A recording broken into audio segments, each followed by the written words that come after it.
In the kingdom's darkest hour, a legendary weapon was revealed. The hero's sword, forged in fire and magic, awaited the only warrior capable of wielding it and turning the tide of war. But a woman throws her hand up in the air when someone remarks that it just looks like an ordinary old sword. She begins to explain that the weapon is forged from the legendary metal called orichalcum. On top of that, it is light for its wielder, but its blows are 10 times stronger and even negate healing. She says that that's not even half of what the sword can do and reveals who created it. It turns out that the creator was her childhood friend, Bill B., the same boy she used to beat up when they were little. Bill appears all embarrassed, saying that he only wants world peace with his skills. The hero takes the sword in shock, as not even royal blacksmiths use this metal. However, Bill says that the weapon is only good if the user knows how to unlock its full potential. The hero approaches, placing a hand on Bill's shoulder, and promises to make Bill the best blacksmith in the entire continent. Upon hearing this promise, our main character is filled with hope, his eyes shining brightly. The hero shined brightly as an inspiring divine figure to Bill. He thanks him, feeling uncomfortable and seeing himself as just a simple blacksmith from the countryside. In the end, he sees himself as just a supporting character,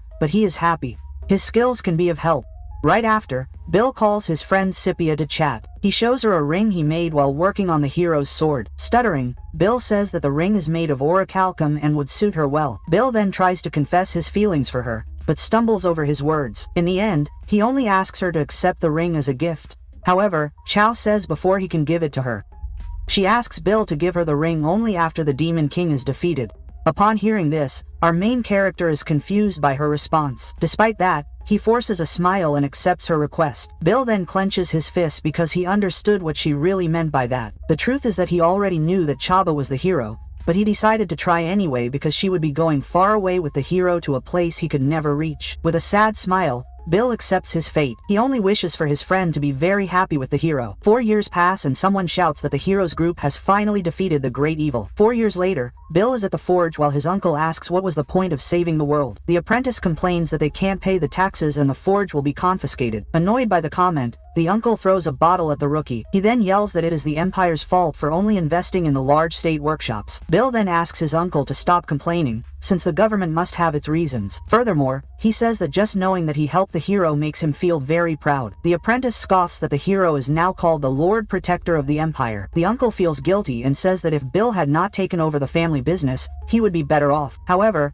Bill insists that it was his choice and that he will find a way to make money. They soon put out the fire, as the curfew imposed by the hero approaches. Night falls and the forge lies silent in the darkness of the isolated forest. The next day, our main character walks alone through the city carrying a small briefcase. He thinks that his repair service was a good idea, but hears shouts coming from the street. It turns out that a crowd of merchants is protesting for their rights. Not understanding anything, B asks someone what is going on. The guy explains that the Empire will now only do business with large guilds and that is why chaos has broken out. Because of this, the soldiers are holding back the crowd and B thanks him for the explanation. Still, our protagonist thinks they are fools because protesting will not solve anything. He even thinks that they do not value their own lives and cares about their families. Finding the situation pathetic, Bill turns to leave, as it is none of his business. However, something catches his eye and he looks back amidst all the commotion. His expression changes completely when he sees someone he knows very well there. It turns out that his uncle Phil is in the middle of the protesters shouting for the rights of the merchants, completely shocked. Bill wonders what his uncle is doing in the middle of this protest. The uncle also notices his presence and is surprised to see Bill in the middle of the street. Suddenly, a knight shouts that by order of the Lord Protector they are going to take action. Martial law is declared on the spot and he orders the squad to raise their lances. All the soldiers point their weapons forward, preparing to advance. Immediately after, the commander gives the order to attack and the soldiers charge towards the people.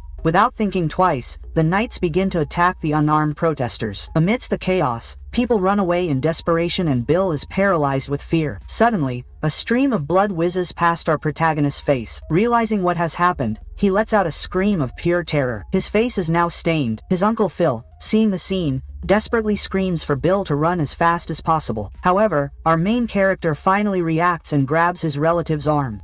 Bill then begins to pull his uncle, saying that he knows a shortcut for them to escape. The two run through a narrow alley trying to escape the chaos and the guards, but the soldiers do not give up and chase them, shouting not to let anyone escape. One of the knights is ordered to attack with all his might if necessary. Without hesitation he runs through one of the civilians who was trying to escape from the soldiers of the Empire. Bill continues running breathless and tired, but does not let go of his briefcase for anything. He advances through the dark alley while being closely pursued by the Imperial guards. At that moment, a memory of his father comes to his mind about his first time in the forge. As he runs, the scenery around him begins to completely transform. The alley becomes a map of blue lines as if he were analyzing every detail. The structure of the alley reveals itself to Bill like a detailed architectural blueprint. His eyes glow with a blue light and he realizes that he is the only one who sees the world this way. This is a skill that no one else possesses and it could be his only salvation. With a determined look, he quickly searches for an escape route for his group. Suddenly, a wall glows red, revealing a weak point in the structure. Without a second thought, our protagonist grabs a hammer from his briefcase, then strikes a precise blow to the wall, opening a passage to the other side. Everyone passes through the hole while one of the escapees looks back. Confused, the hole in the wooden wall smokes as if something is burning. The soldiers continue the chase, shouting to execute all the traitors. Bill looks back worriedly, as the chase is not over yet and they are still in danger.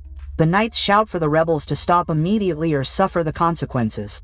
Ignoring the warnings, our protagonist begins a countdown in his mind. An enraged soldier screams that they will all pay dearly for their crimes. However, the hole in the wall begins to crumble as if it were made of sand.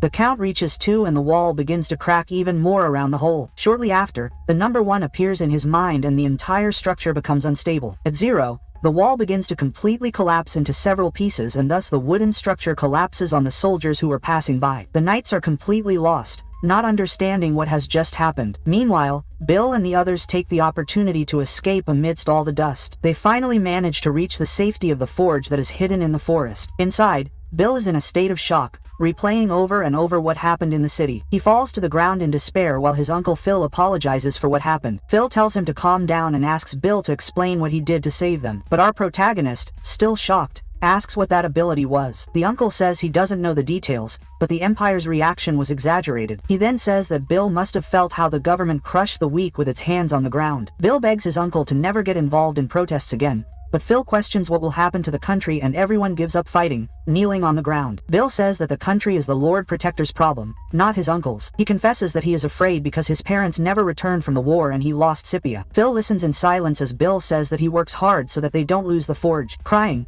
Bill asks what he would do if he lost it too, because he wouldn't be able to bear it. Touched by his words, the uncle touches his head and apologizes for everything. He then hugs Bill, promising that from now on he will have no more worries. Phil announces to the others that he is leaving the movement and they understand his decision following his example. The others also surrender, as they do not want to risk their lives. After all the tension, a moment of peace finally arrives with a clear sky. The next day, all the fugitives are sleeping peacefully in the forge.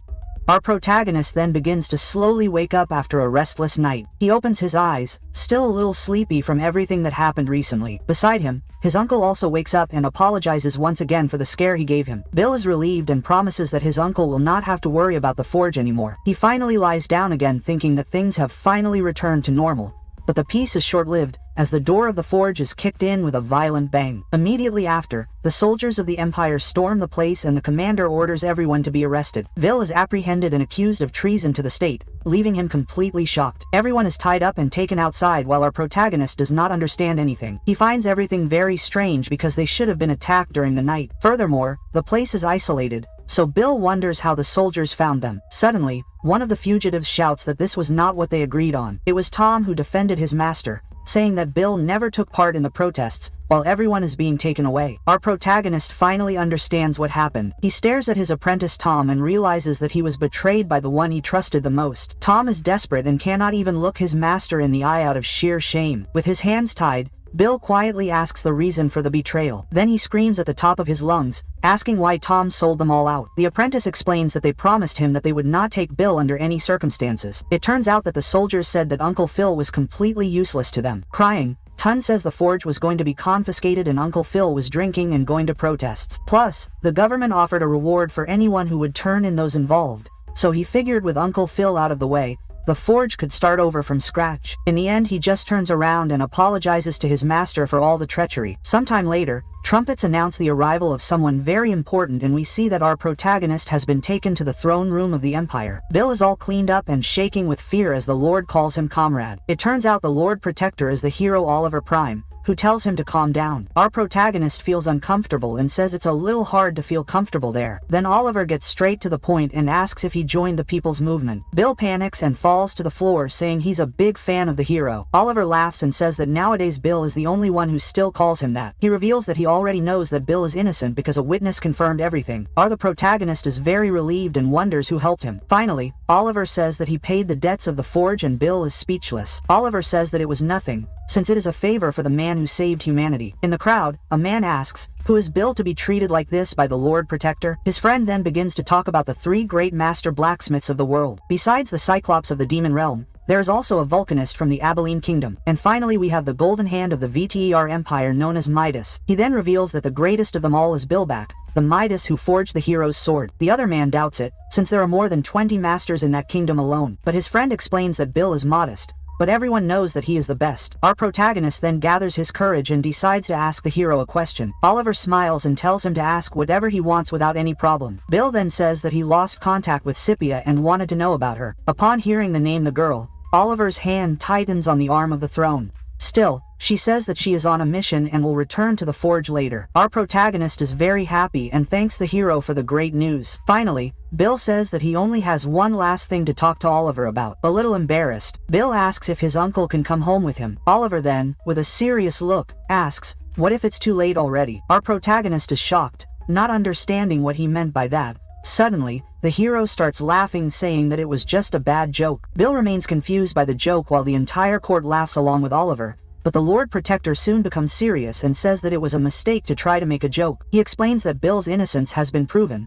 but his uncle's has not yet. So Oliver apologizes and says that he will see what can be done for now. Our protagonist is very grateful because the hero promised that he would help in some way. To Bill, the hero continued to be a bright and hopeful light. After that day, Bill began working hard at the forge, waiting for his return. He was a little sad when Tom disappeared, leaving only a letter and some money, but it was okay because he had to keep himself busy to make his uncle and Scipia happy. Thus, the days flew by as he prepared items for CPIA and wine for Phil, until at one point, with a crazed look on his face, he wondered how many days had passed, until one day someone knocked on the door of Bill's forge, breaking the silence. They introduced themselves as being from the Imperial household and Bill was surprised by the visit. Without wasting any time, our protagonist rushed to open the door all excited. He thought that he had waited a long time for this moment to come, especially since he was finally going to meet with his friend CPIA and his uncle Phil. He again planned to ask about his equipment and offer his uncle some good wine, full of joy. Bill opened the door to welcome them. However, instead, he found 2 coffins in the middle of a desolate field. He sees a strange version of CIA drooling over one of the coffins and the other was for his uncle Phil,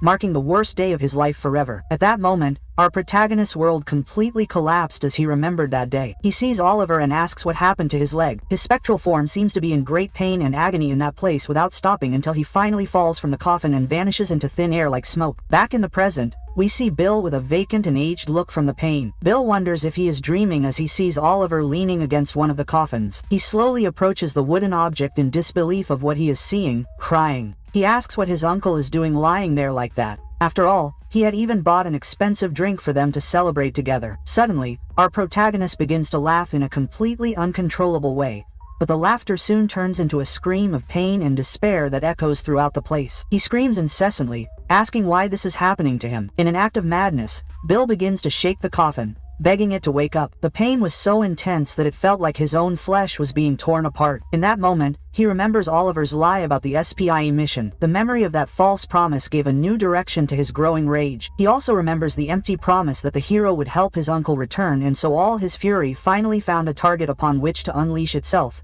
Kneeling on the ground, he lets out a final scream of pure anguish and hatred. His eyes gleam with power as his pain now had a place to land. The scene flashes back to the past as Oliver bids our protagonist farewell. He hands Bill a golden emblem as proof that he was his guest. Oliver says that with it he could tour the castle or even sell it at the market. The hero even jokes that the object is made of pure gold and is worth a lot of money. Bill holds the emblem out in gratitude and promises that one day he will return the favor. Little did he know that this repayment would be in a very different way than expected. In the present, Bill uses the emblem to enter the castle and the guard immediately recognizes him with a cold look. He says that he has come to perform maintenance on the sword of the Lord Protector. The guard then asks him to wait while he informs his superiors of the visit. As he waits, Bill tightly grips his briefcase, showing all his tension. He then begins to imagine how he could defeat the hero in a direct fight. In his mind, Bill charges directly at Oliver in a desperate attack, but he knows that the chances of defeating the strongest man in the world are minimal. In fact, his chance of success was exactly 0%,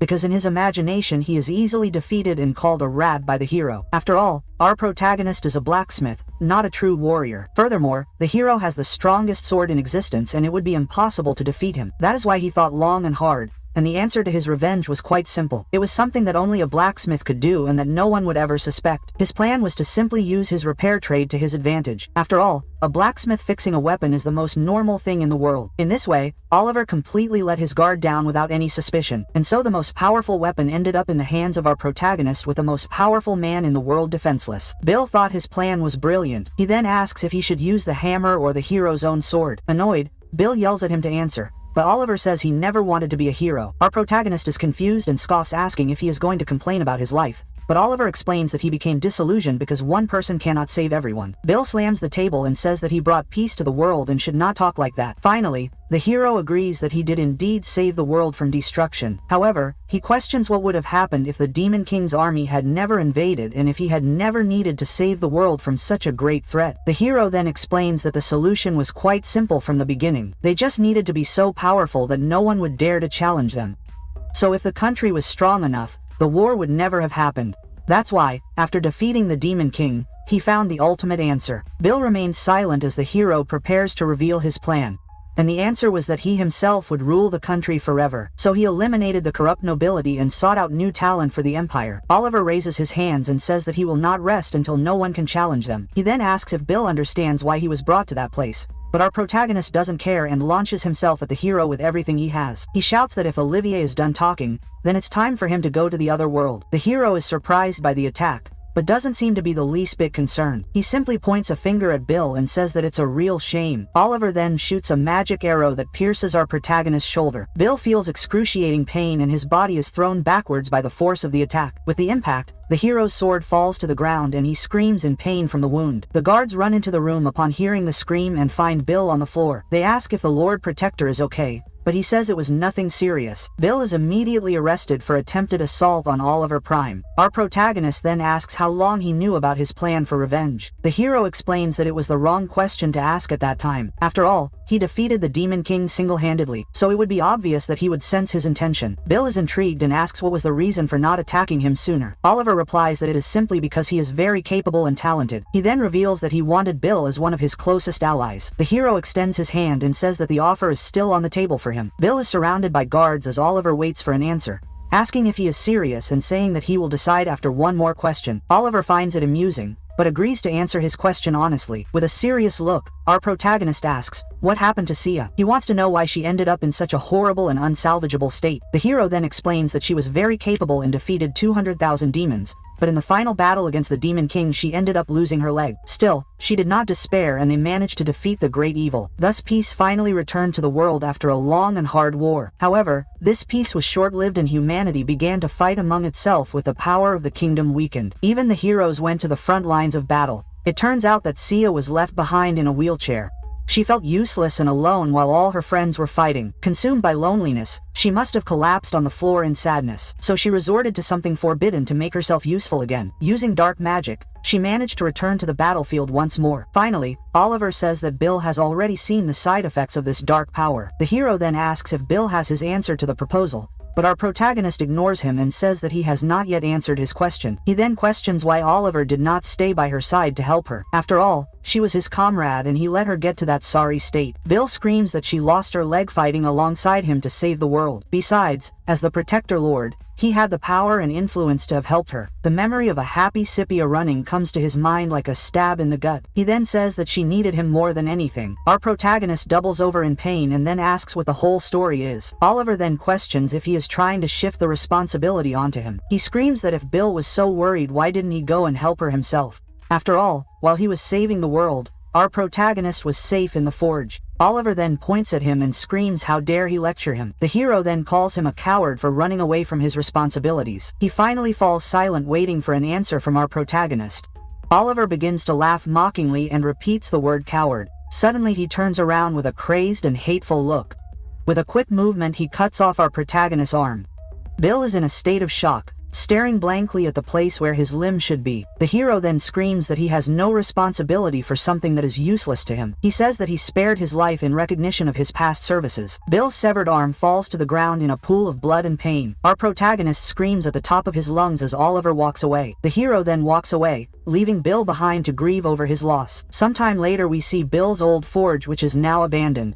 Someone knocks on the door asking if anyone is home. The person waits for an answer, but the house remains completely silent. Suddenly, the door opens and B appears with a blank and lifeless expression. The visitor is Sarah, a former member of the heroes group and a friend of Bill. After hearing the whole story, she understands what happened to her friend. Sarah then promises that the country has developed thanks to Oliver, but Bill is upset. Furthermore, he regrets having come from nothing, as he can no longer work as a blacksmith. Despite his arm being in such a sorry state, he does not give up. He claims that he can still work, but refuses to make a dagger or do any repairs for it. Sarah then sits back and says that it is a shame because she was going to tell him the truth about Scipia. Upon hearing this, Bill changes his mind and says that he will do the job just this once if he is satisfied with the answer. She asks how much he is going to charge for the dagger. Our protagonist replies that the price is the cost of the materials and Spia's story. Sarah accepts the deal and the two sit down to begin their conversation. As he works, Sarah reveals that the hero twisted the entire story in his favor. She then asks if he really thinks Spia would not have dodged the Demon King's attack. After all, Siapo,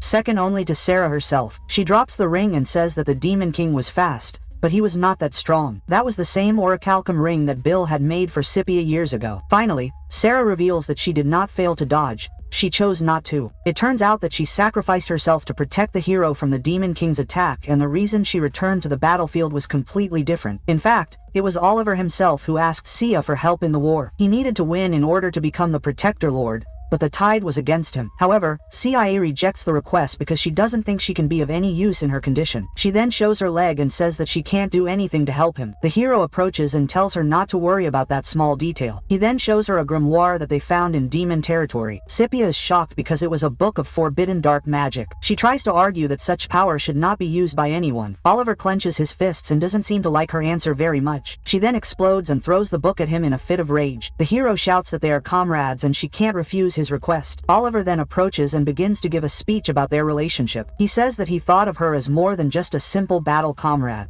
Scipia is completely speechless at Oliver's sudden statement. She then realizes what she said and pretends it was a slip of the tongue to cover up her steps. The hero apologizes and asks her to forget what happened that day, but as he walks away, Chachi silently ponders her decision. She then calls out to him and asks him to wait a moment before leaving with a determined expression. Chachi's decision. Seeing this, the hero shows a mischievous smile because his plan worked. Sarah, who was hiding and watching everything, overheard Chachi's proposal. Suddenly, CIA is startled by something and drops an object on the floor. It was the orichalcum ring that Bill had made for her with such care. The ring rolls across the floor until it stops near the foot of a familiar person. It was Bill, who had been watching the scene from afar and now understood everything. He then approaches and asks to see Chia's hand for a moment. Not understanding, she shows him her hand and he places the ring on her finger. Finally, Bill says that this way she will not lose the ring again and walks away. Back in the present, Bill tries to pick up the ring, but something stops him. The ring that he himself had forged now rejects him as if it didn't know him. Our protagonist finds it strange because the ring no longer fits his finger. He remembers when he made it to fit Chia's hand perfectly, but now the object seems to have shrunk and doesn't fit at all. Suddenly he drops the ring and begins to feel very bad. Dill then falls to the ground and wonders why this is happening to him. Tears begin to fall from his eyes and fall onto the dirt floor. He then clenches his fist tightly and begins to cry in rage and pain. All his suffering explodes in a cry of anguish and despair. He then hits the ground hard, showing all his frustration. Lying on the floor, he wonders where everything started to go wrong in his life. He questions if it was when he took on an apprentice at his forge or maybe when he led Cherla.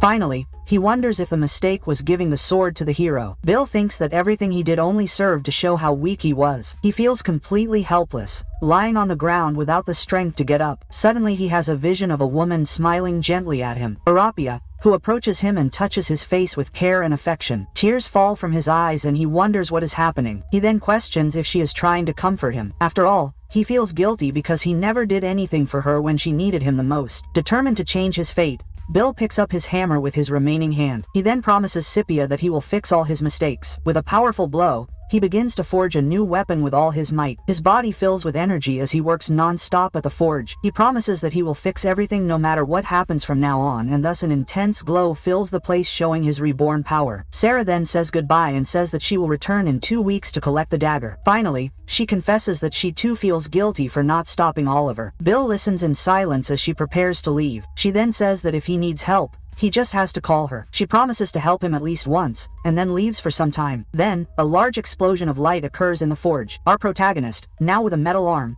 swears that his revenge will be absolute. The scene then changes to a group of students running through the forest. The leader asks Jans to explain the day's mission to the rest of the group. Jans then says that they have received reports of explosions near a town. The leader likes the answer, and Jans continues explaining the situation. She then tells the students to focus on investigating, not fighting. Everyone agrees, and the group disperses to begin the investigation. They soon arrive at the site of the explosions and begin searching for clues. One of the students notices that there is no smell of gunpowder in the air. Another student notices that the sawdust is fresh, and the culprit can't be far away. Finally, a girl asks about the possibility of teleportation magic. Jay explains that the place is too close to the town to use escape magic. The leader praises the group's analysis and says they are on the right track. Suddenly, something catches their attention and the group disperses to investigate. They hide in the trees and observe what is happening on the scene. And what they find is our protagonist training with a sword. He seems to have some difficulty handling the weapon with just one hand. Bill continues practicing his movements, a little awkwardly, tiredly. He stops for a moment and complains that the target is just a novice swordsman. He looks up and regrets that he expected a powerful mage. Jan says that his combat ability is that of a common thug. The girl agrees and says that it will not take the three of them together to deal with him. The other student also agrees and prepares for a surprise attack. Jans then asks if the mission has changed from reconnaissance to capture. The leader explains that he cannot label him a criminal without proof,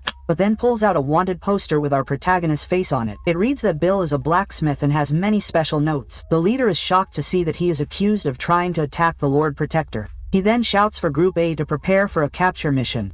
The leader warns that capture is preferable, but they know what that means. One of the students understands that if the capture fails they can eliminate the target. Jay realizes that if he tried to attack the Lord Protector, then he must be very strong. The girl prepares herself and says that they should attack with everything they have from the beginning. And so the three students charge at our protagonist with everything they have, with a coordinated attack. They easily knock Bill to the ground. Our protagonist is surprised and does not understand what just happened. Jay is confused by his weakness and doubts that he is the criminal. He then considers that it could just be some informant of the group. Jay stands there thoughtfully trying to understand the situation and what to do next. He then approaches and throws Bill's sword on the ground near him. Finally, he tells Bill to fight and meet his end like a swordsman with an arrogant smile. Jam says that this is a kindness from the next hero himself. Upon hearing this, Bill gives him a dirty look, clearly not appreciating the boy's attitude. Then, our protagonist picks up his sword and says that the boy has it all wrong. Since he was attacked out of nowhere, Bill decides that talking is no longer an option. With a smile, he tells the student to pay attention because he is about to show him how to use a sword. First, he explains how to gauge the distance between oneself and one's opponent before attacking. Next, our protagonist easily dodges the student's blow, showing off his agility. With a quick step, Bill prepares to counterattack the young Sparkian, and in a single movement, he launches himself at Jans with absurd speed. The student is in a state of shock because he couldn't even see the sword approaching his neck. Bill continues his lesson, explaining how the movement of the blow must not be broken. Immediately after, he demonstrates his skill once again with a powerful attack. Taking another quick step, he gets even closer to his opponent on the field and finishes the movement by striking the boy directly with the flat of his sword. Finally, Jay feels the impact and screams in pain as he is hit by the blacksmith's attack. With the force of the blow, student Jans is thrown far across the battlefield, lying on the ground, listening to our protagonist say that his performance was pathetic. With a dark look, Bill asks how he is going to make up for all the wasted time. Meanwhile, the group leader finds the whole situation very strange. After all, their mission was to investigate the explosions they heard near the village, and from the destroyed trees and rocks they were sure that there had been explosions. From that they deduced that the culprit was a magician or someone with bombs, but all they found was a novice swordsman with no smell of gunpowder or mana. On the ground, Jay begs our protagonist to stop him already. However, Bill only asks that he stops and continues the attack. The leader then realizes that if there is no one else, Bill's weapon must be something else entirely.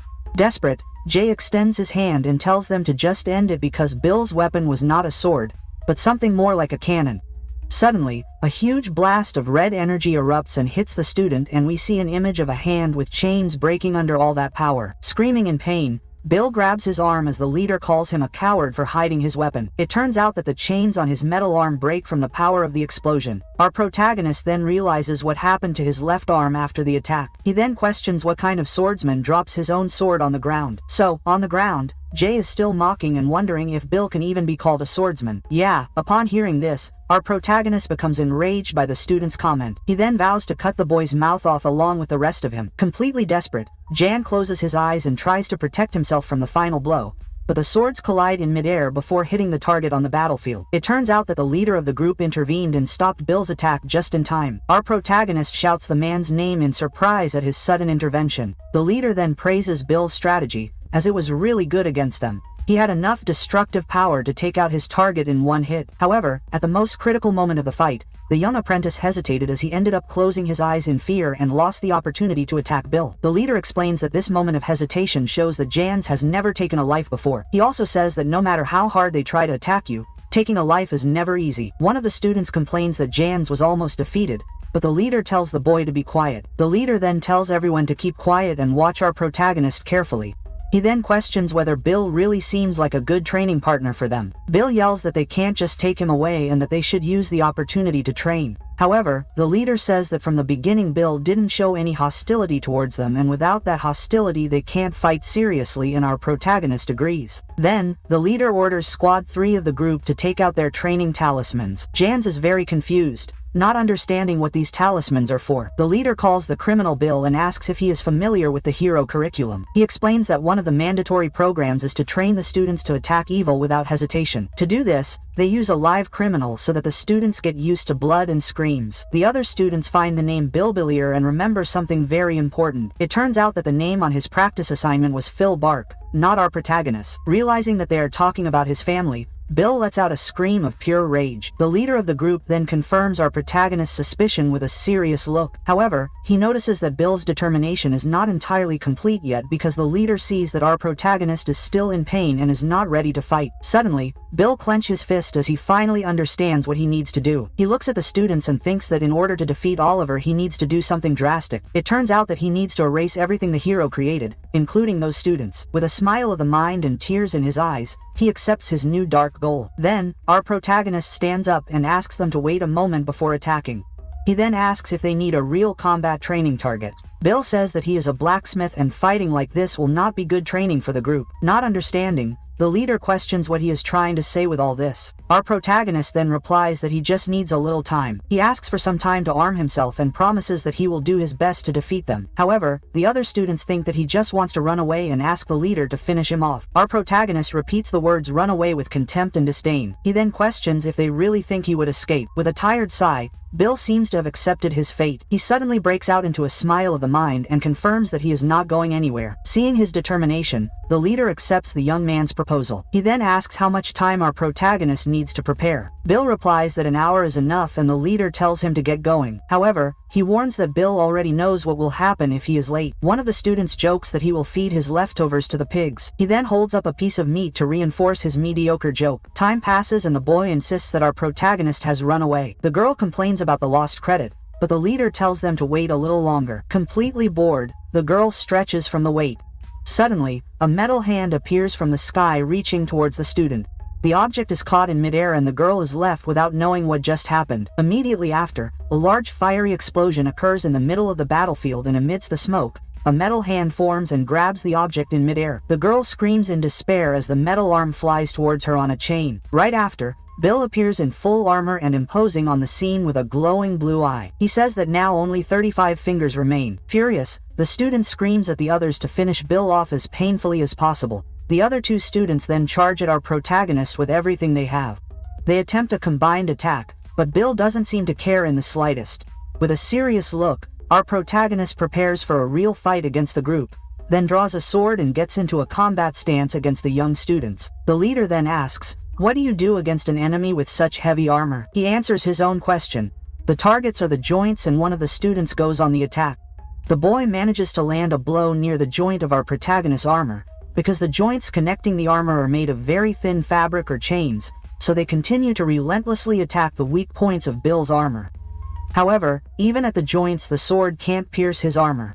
The student is in a state of shock, as he didn't expect so much resistance. Annoyed, the girl screams that playtime is over and charges forward. He shouts for her to go to the other world with all his might in the attack. He then throws a small energy sphere towards our protagonist, but Bill says that she has a soft heart for not really attacking, because even in this situation she aimed for his hand and not his head. The leader calls her a fool for continuing to hold back the final blow. Furious at the comment, the girl curses our protagonist. The leader then says that his students, on the other hand, do not hold back at all and with a combined attack manage to knock Bila to the ground. One of the students then stomps on her back with all his might. The leader orders them to stomp on him to immobilize him forever on the ground. Thus they begin to stomp relentlessly on our protagonist's armor, but wonder if the blows are having any effect on him. One of the students then tells them to break the joints of Bill's armor. However, our protagonist scoffs that future heroes should not fight 3 against 1, but the boy says that it does not matter and continues the attack by grabbing him from behind. Suddenly, the girl is hit hard in the stomach and falls to the ground in pain. The other says that it's just training and that Bill shouldn't take it personally. Our protagonist then looks at them with a look full of hatred and resentment. Even on the ground, the student tells him not to take it personally either. Immediately after, a strange object is forced against the girl's face. At that moment, Bill's armor begins to glow and activate a mechanism, and so several metal spikes suddenly shoot out from all over his armor. The students who are holding him are pierced and scream in pain from the surprise attack. Bill then says that the attacks on the joints were already within his expectations. He turns to the leader and asks when he will finally join the fight. The leader signals him accepting the challenge and preparing for combat. And so the other students charge at our protagonist with everything they have. Annoyed, Bill prepares for combat against the academy students. However, they are very agile and easily dodge all of his attacks. Bill tries to hit them again, but the student jumps at him in midair in frustration. Our protagonist complains that his sword can't reach them. He then wonders how he will get his revenge if he can't even hit one student. After all, he questions how his sword will ever reach the hero Oliver. Despite this, he calms himself down and tells himself not to rush. With his eyes shining, he thinks that fighting is like forging steel in a forge, because you don't get what you want with just one blow of a hammer on metal. You have to hit the steel once and then again with all your might and once more until the metal finally begins to take the desired shape. He then continues to fight and defend against the attacks without stopping for a second. His sword begins to glow brightly with the accumulated power of the blows. Our protagonist holds the weapon firmly, waiting for the right moment to strike until he finally lands a blow that creates a huge shockwave in the area. The student complains that it was just a lucky scratch and nothing important. The other boy then asks Janie and Lynn how they should end the fight. However, Bill says that he has an idea to end this once and for all. He immediately shoots several objects from his armor towards the group. The objects quickly fly and spread across the battlefield to surround the students. Suddenly, the objects turn into a net that traps Lynn and she can't get out.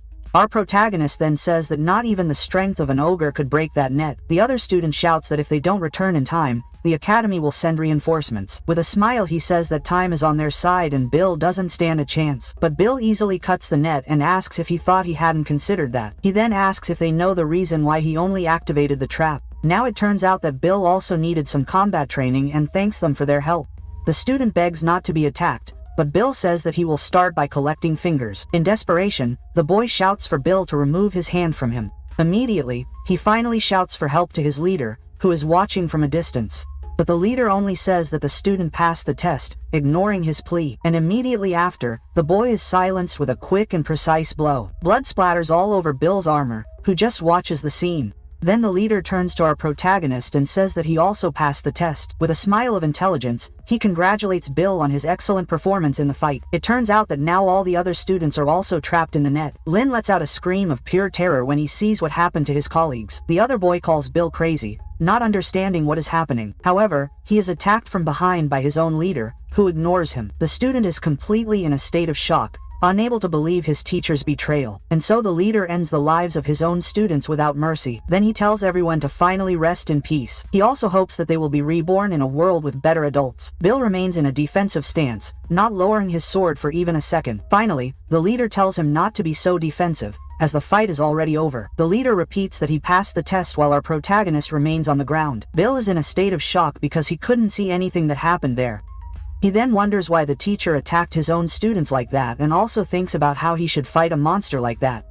Still, he prepares for combat, since the fight is not over yet. The leader says that there was a misunderstanding and that the boys deserved that ending. However, he says that it was better to end it all without causing them more pain. His eyes show a strange and terrifying conviction in his words. He then charges at Bill with a quick and very powerful blow. Lying on the ground, the leader having already expected that attack pattern. Bill attacks him again, but the man asks him to listen to what he has to say. It turns out that he came here specifically to find our protagonist. He then asks if Bill hates the Protector Lord, the hero Oliver Prime, because the leader feels the same way and catches Bill with a surprise attack. Finally, he says that they can talk to resolve things once and for all. The leader looks at Bill with a serious look, as his patience has run out. Still, our protagonist doesn't seem to be listening and extends a hand, panting. Then the man says that there is no other way and a bright light shines in the place. He approaches and says that Bill himself brought this terrible fate upon himself. He then delivers a powerful blow that sends blood flying everywhere. The scene then changes to Jans, who wakes up screaming from a horrible nightmare. He finds himself in an unfamiliar room lying on a wooden bed. The boy touches his own face and wonders if he is still really alive. He wonders where he is and where his armor is and remembers the northern passage. He also finds it strange because the passage was fine only a few days ago. Suspicious of everything,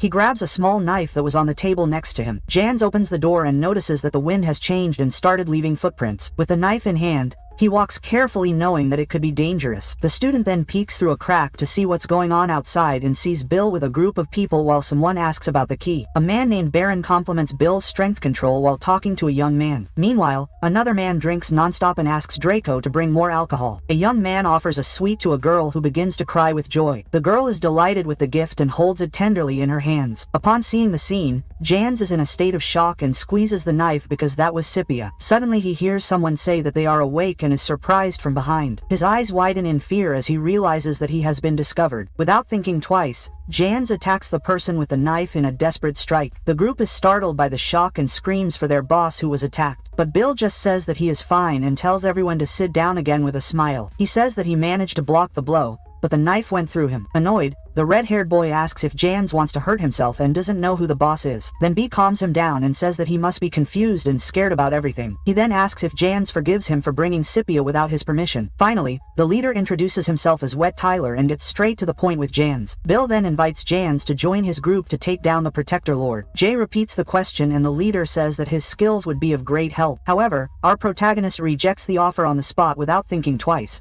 because his only goal in life is to finish off the Protector Lord with his own hands. Bill listens with a smile and says that he understands his reasons for revenge, but explains that taking down someone with absolute power will not be easy. Then, Jay proposes that they work together only until he takes him down. Oliver also says that after that our protagonist is free to do whatever he wants. Everyone in the group looks at Bill expecting a response to the proposal, but our protagonist slaps Jan's hand with great force and anger. He then wonders if he should cooperate with the people who hurt his uncle with a glare full of hatred. He tells everyone to leave before he attacks them. The other boy says it was a misunderstanding, but Bill completely ignores him. The leader then approaches and questions if revenge alone will be enough. Jans then tries to argue, but Bill interrupts him before he can speak and also asks if Bill is confident enough to face the hero alone. Our protagonist trembles and says that he needs to do it with his own hands. Blood drips from his hand as the pain of loss consumes him from the inside out. He then lets out a cry of pain and falls to the ground in complete despair. On his knees, Bill wonders what he should do to get his revenge. He regrets losing his arm, his hand to Scipia, and also his uncle Phil. The other boy then says that it is enough and that Vila has understood his point. A young man approaches and says that it is a pleasure to finally meet him up close. Our protagonist looks at the young man without understanding anything of what is happening. He then wonders what happened to the fingers of the young man in front of him. The young man introduces himself as Edric and suggests that Bill listen to the rest of the story. The scene then changes to a prison with several weapons scattered on the floor. A guard shouts for the prisoners to grab their weapons for combat. A man announces that whoever defeats the count in combat will be set free, but one of the prisoners says that they are ordinary people and do not know how to fight. He says that he only wanted their voices to be heard, but the convict does not seem to care, ignoring the suggestion. The man orders the hostages who are chained up to be brought in, and to the prisoners' dismay, they see their own family members as hostages. The count then stands up and says that he only respects his comrades because they are strong. He also reveals that before they took up arms, they were no different from the prisoners. They were just grangerous, carpenters, and merchants. But he does not care about the past. The count then says that if they cannot fight for themselves, he will give them a reason to fight,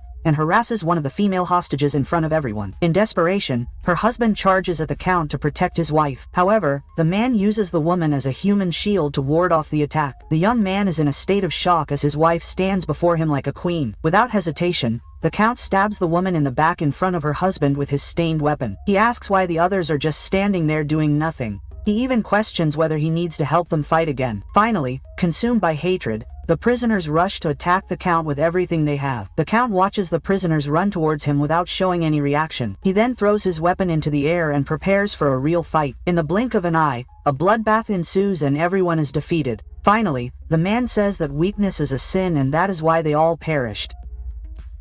Ser, who was once the master at arms of the group of heroes, now commands the regular army. His authority is absolute. He defends the territory of the Protector as well. As long as he is in power, the Protector does not even need to introduce himself. A steel wall stands in front of the revolutionary army. Bia and he ask if they can really defeat Zer's forces. Upon hearing this, the red-haired boy laughs at him and calls him an idiot. He says that a direct confrontation would mean direct death for them. Then that boy asks Bia and he does not even know where they are. Well, he looks around and notices that he is in a basement, but the red-haired boy interrupts him in the middle, corrects him and tells him that they are in an underground tunnel. And then comes the big twist in the story. This is actually an underground city, a very large hidden metropolis that is connected to every corner of the kingdom. This is the secret weapon of the revolution, a labyrinth built underground, a city that can attack anywhere at any time. Their leader declares that they will use the tunnels of this city to hunt Siri. The scene changes to the training ground. From there he concentrates with all his soul and attacks the doll with all his strength. Unfortunately, his wooden sword bounces off and flies out of his hand. The commander, without any hesitation, states that Belle has no talent whatsoever. The commander then tells Belle to join the revolutionary team, stating that if she does, he will teach her sword techniques. He further explains that his and Bia's ambition will cost him his life. Binal stands there silently and without giving any answer picks up his sword. Suddenly V and he asks the commander about how to gather mana. The commander pretends as if he knows nothing about mana and tells Bial that he should ask a magician, not him. But Bia and he replies that he saw the commander use mana when he was beating his student. The commander is stunned upon hearing this. His eyes widen in disbelief and he asks if Bia and he can actually see mana. Suddenly, the commander starts laughing like an unog and praises Bia and him. He points out that B and he lack swordsmanship, but that doesn't matter because he can see the joyful mana turns around and explains that it will be worth it to teach him swordsmanship, and he, lifting a giant monster, says that he is quite busy right now and goes to the Hero Academy. He adds all that he is a spy. Meanwhile, the scene changes to the military machinery of the Empire that has now been set in motion. A troop commander gives very clear orders. All personnel are told to divide into 3 squads and search.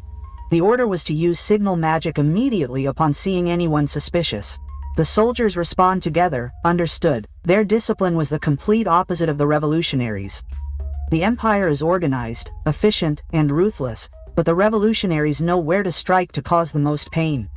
Their counterattack strategy is revealed. A revolutionary declares that through guerrilla warfare they will destroy the enemy's morale. And so it begins. Squads are ambushed in the tunnels and completely eliminated. Signal magic fails and panic begins to spread. Underground captains Draco and Mac from Earth lead these assaults. Their attacks are sudden and ruthless. Confusion spreads among the Imperial troops. Soldiers scream, wondering where their enemies are disappearing to, only to reappear with deadly precision. The tunnels become a nightmarish battlefield that swallows entire squads. Amidst this chaos, Ruyan's traps are devastating. A squad is completely annihilated and the veterans begin to recognize her worth. One veteran comments that the trap rookie set is incredible. Another admits who were told to keep a close eye on this rookie, and now they understand why the revolutionary soldiers are sneering at them, telling them to drop their weapons and take off their gear. Suddenly, the gray-haired boy's gaze falls on a toweringly built man who looks like he doesn't care about anything. The blonde guy steps forward, saying he wants to end this bloodshed peacefully. Then another teammate yells at him to stay back. When they turn around, that huge man is already hitting him in the head. With a single blow, that knight cuts the boy like a tree branch. Seeing this, both the teammate and Bia and him are stunned. They don't understand what just happened. The blonde guy yells for them to prepare for battle and warns them that they are facing a monster and that simple tricks won't work on it. That knight looks at them like a monster looks at its prey. And he quickly takes his stance and notices that the mana of that knight is equal to that of the Burgeon commander. Maybe even more. Yeah,